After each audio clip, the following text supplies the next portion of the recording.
I caught my wife having sexual intercourse in my absence. That night, I came home and heard my wife grunting and moaning physically engaged with another man. Basically, I was working the overnight shift as a pressman for a small morning edition newspaper near home. My crew and I had just finished printing that day's paper and had a gap in the production schedule at about 2:00 am. We weren't going to have anything to print till the morning shift came in, so our head pressman assigned maintenance tasks to a few guys and tasked me with driving a load of grocery store flyers to a Gannett newspaper distribution center about 30 kilometers away.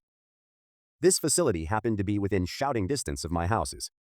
Well, shouting distance if one were to shout really, really loud. But you get the idea. After dropping off the flyers in the straight truck, I decided to stop by my house and kiss my wife and son while they were sleeping and tell them I love them. I remember being concerned that the truck's loud diesel engine might disturb my neighbors that early in the morning and that I would have to be careful navigating my house as I was still wearing my pressman's blues that might be a bit dirty. Oh well. It seemed worth any risk as I was smitten with my family and hated working at night. Especially the part about being away from them. So, yeah. I pulled up in front of my house and immediately noticed that there was a big, black Dodge truck parked in my driveway. Always found it odd that you park on a driveway, but drive on a parkway. But I digress. This truck was not recognizable as belonging to anyone I knew, so I double-timed it to the front door out of concern for a possible intruder. Once at the front door, I could clearly hear sounds from the master bedroom window next to the door. Sounds I recognized as my wife whilst engaged in coitus, but with some other dude grunting and moaning along. What to do? What to do? Noticing that the front door was ajar, I sprang into action. Gently, as was prudent, I kicked the door the rest of the way open and said loudly, "Honey, I'm home," in a really sarcastic tone. Think William H. Macy in the movie Pleasantville. If you have not seen it, it's worth a look. The ensuing chaos was mildly hilarious. A blur of unclothed male butt cheeks streaked from my bedroom to the bathroom, then closed and locked the door. I looked in the bedroom at my wife. She was sitting up in the bed covered neck down with a sheet, sobbing and saying she was sorry over and over. Like something out of a bad television show. I said as calmly as I could, "I'm going to see your guest out, then I have to get back to work. For now, be a mother to our son. We'll talk in a few hours."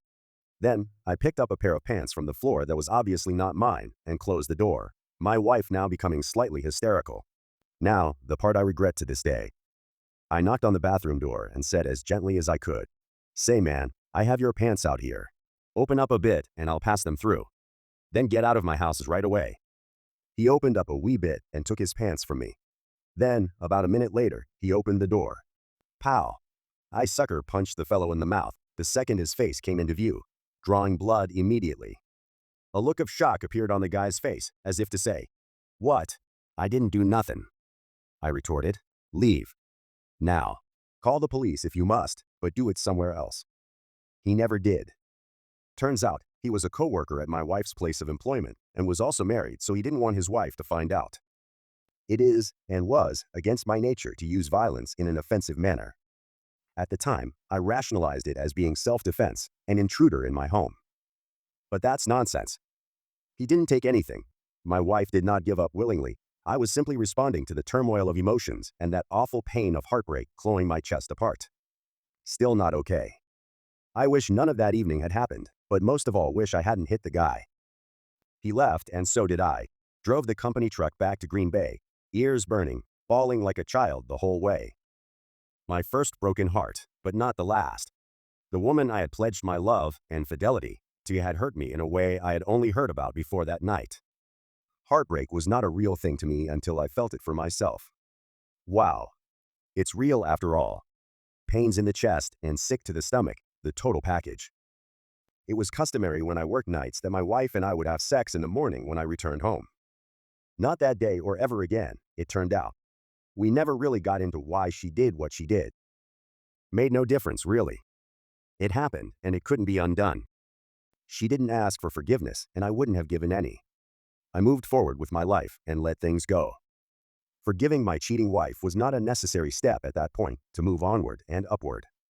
I packed up all my clothes, my guitars and other instruments, some toiletries, and an air mattress. Told my wife that our marriage was over and left.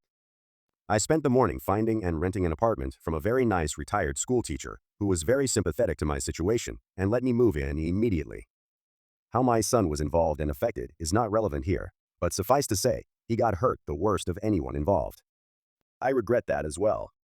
Since that time, I've married and divorced again, and had numerous relationships that soured over time. But the pain I felt that night still lingers to some extent. They say time heals all. But they say a lot of things. Meh. For the most part, my life is happy with no need to let bad experiences rob me of experiencing all the joy life has to offer. I have a lovely lady friend with whom I am more than happy. A decent job, a home, a family. Not proud, not ashamed. And that's good enough for me.